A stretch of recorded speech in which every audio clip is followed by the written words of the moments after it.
this at all. I'm literally just a guy who likes to read and likes to put my reading and knowledge into good action to try and make a lot of money. So let's first assume some things. In this video, we want to invest money or some currency into other assets.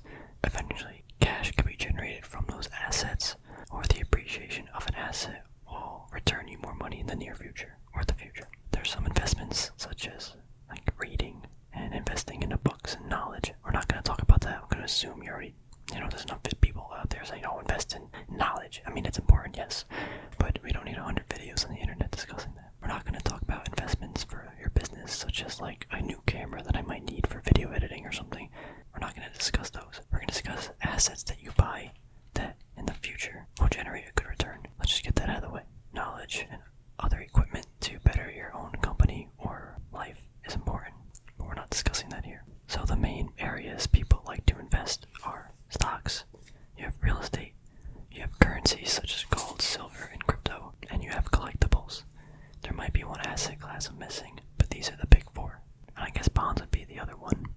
However, in today's market, I don't see any use for bonds, and I haven't really seen that in a while. One thing to keep in mind is you don't really decide what market you are going to invest in, because the market decides what is undervalued. Now, I understand, yes, you have the ability to decide, hey, I'm going to put my money in stocks or real estate. But again, in 2008 or something, let's say, real estate market was really bad. That's a good time to buy. Why? The asset is underappreciated. Right now, we are going through a very heavy silver move. Silver has been an underappreciated asset for about 10 years. What's happening now? We're done with this bear phase, and now the price is climbing dramatically.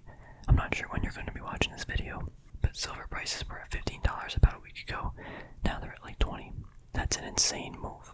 If you accumulated a position in an undervalued asset over time, that's how you get these large appreciation in returns. Now the thing to keep in mind is that isn't necessarily the best move always. That's why you have to diversify in all the asset classes over a given period of time. Because if you invested in silver 5 years ago and you sold it 3 years ago, well, you actually lost about half your money. However, again, if you bought it 3 years ago and sold it today, you probably made a big 15% move or something. I'm just taking a guess. I'm not trying to sound, I don't really know the words to it, but it's like, let's make an example. It's like Tesla or tech stocks right now.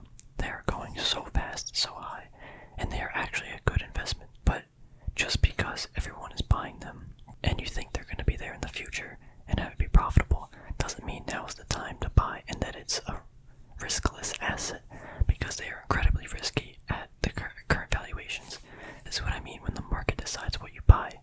If you're buying Netflix or Tesla at these extreme valuations, you might get hurt, and it's a lot of risk.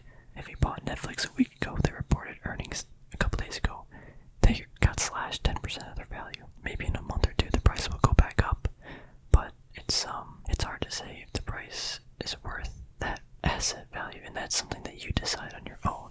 And that's where a little bit of research comes into play. Hopefully I didn't lose a lot of people or anything, because this is a very lengthy and in-depth conversation that can't be said in even one video, unless this video is like 10 hours long. However, this is a point of view about how to approach and think about these problems. One big and rare example that I can personally relate to are collectibles.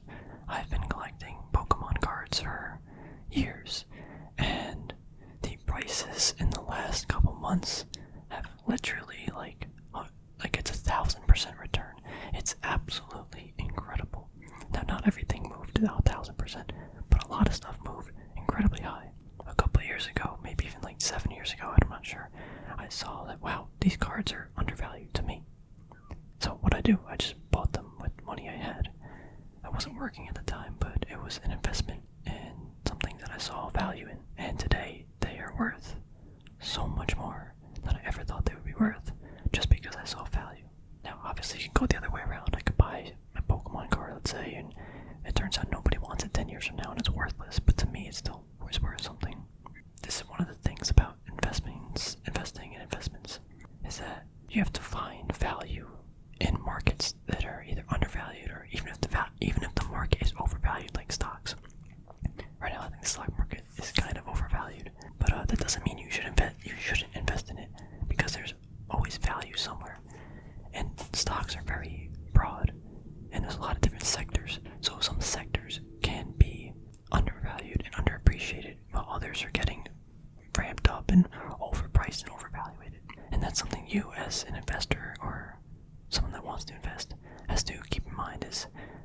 I see something that's very undervalued, but I see more value in it because X, Y, and Z. Maybe you did some research about the company's financial statements, or maybe you see them in the future as a technology, and you have to find value in the market.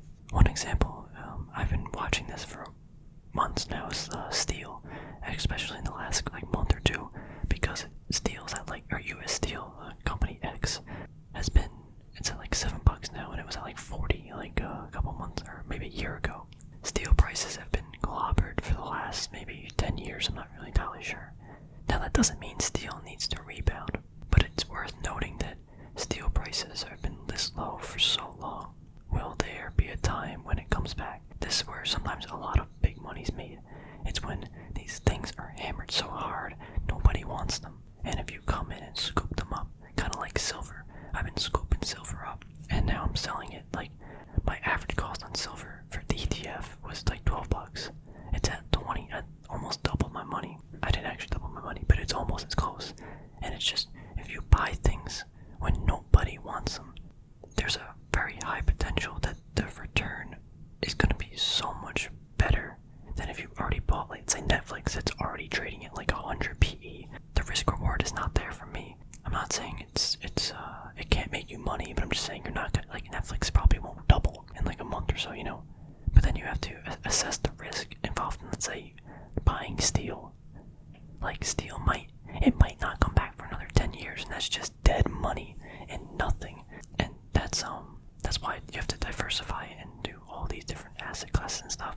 I'm mostly talking about stocks and collectibles because I don't deal with real estate as often, and bonds I don't touch. The real estate market is the same way. If certain areas are undervalued in a very nice neighborhood or something, that's worth taking note. But back to stocks and steel. I'm not saying steel will ever come back. I'm just saying it's been underappreciated and undervalued for many, many years. So if steel somehow rebounds, and you're already in it at these dirt cheap levels, the appreciation in that is not life changing, but it's definitely game changing if you have a good position in the stocks or equities at a certain price level. Obviously, no matter what you do, we've been briefly discussing it, but you have to diversify in all the asset classes. So I guess the question is, well, where do I invest right now? Right now, today. And this is, again, you have to do your own research, because today, for me, right now, where am I investing? Silver, gold stock miners, collectibles such as Pokemon, harder assets, the government's inflating too much stuff. I'm also picking up valuable companies such as Pepsi. If they're trading at a decent valuation, I really want to pick up some more. I'm picking up these high dividend yielding stocks. Crude oil right now is a decent investment for me. I like the dividend on ExxonMobil. I think it's a good company. Crude oil might get slapped for another year or so. I don't know, but I think the valuation isn't there for me. Again, these are things I'm doing, not things you should be doing, because I've done my research and I've done my due diligence and my risk levels and risk tolerances. This is not advice for you, because in 1 week, my entire philosophy, everything I'm doing, probably might change. Because most people watching this video will not be watching it the day it comes out, right? The thing that I can say, again, I'm not some wise wizard or anything. I'm just some guy whispering in a microphone and trying to tell you guys how I invest and how I've been moving my money and stuff around. How do I get the information or knowledge about what I want to do with the money?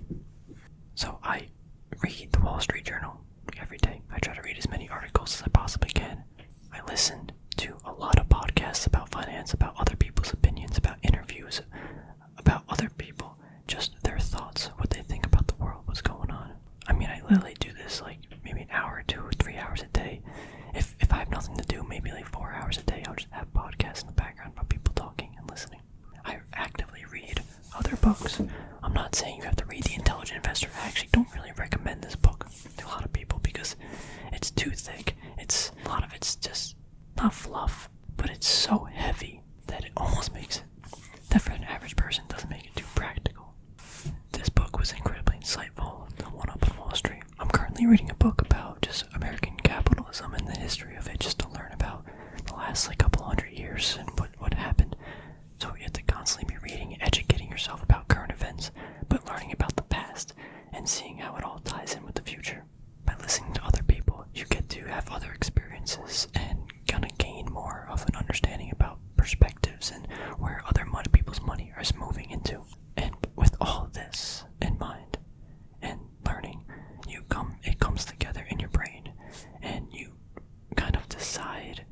decisions that you think, okay, I think maybe this market's a little undervalued. I kind of want to put some money over here. Or I think too many hedge funds are in Tesla right now or something. The price of Tesla is not valuable to me, so I might not put my money there.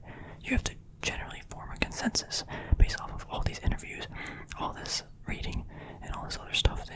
It doesn't sound too appetizing, but it's important, and that's why a lot of people give other people money to invest their money, because it's not easy to do. But if you have the time, I think a couple hours every week, maybe 5 hours, an hour every day, just listen to some stuff, find some extra time to learn about things. It can go a long way. I think we're approaching the end of this discussion. I'll try to recap some things real quick. The first thing is the market decides what you buy.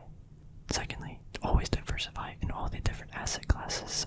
Third, there are some undervalued assets out there that you can get your hands on for very cheap that might have a decent chance of going back to higher levels because it's been underappreciated for so long. It's important to do a lot of research on your own, listen to a lot of opinions, talk to people, but ultimately all of this stuff coming in goes into your brain, and then you make the decision for yourself about where it should go. A lot of times you might be wrong, but just because you're wrong maybe 1 month or 1 year doesn't mean in a couple of years that investment will be the same. Things take time. The people investing in silver a couple of years ago were seeing pretty much no gains. Now they're seeing like double their money. Everything is very challenging in this topic. That's why it's listening to other people. Getting into a discussion is more important than some person just telling you what to do, or because it changes every day. It's a complicated topic, and a lot of things, in my opinion, they might be a little bit wrong. Maybe I'm wrong for not investing in Netflix at like 100 PE, because maybe in a year from now they're actually earning that and the PE is actually like 20 and the company's like 2 times more valuable. But for my risk levels that I've identified for myself, I don't want to put money into that company at that evaluation. I don't see any value there. Everyone's different. But yeah, let me know what you guys think below. Anything you disagree with or agree with, and do you guys see any value in the markets in today? I told you what I saw value in before, but I'd like to hear what you guys think. I'm always open to different opinions and topics and ideas so I can research further. But anyway, if you don't know what to invest in, again, always invest in your education, because the education will give you the ideas and confidence in that decision. Not always, but more likely than not, it'll give you something you might have not thought about before. So anyway, thank you for watching, and I'll see you guys around.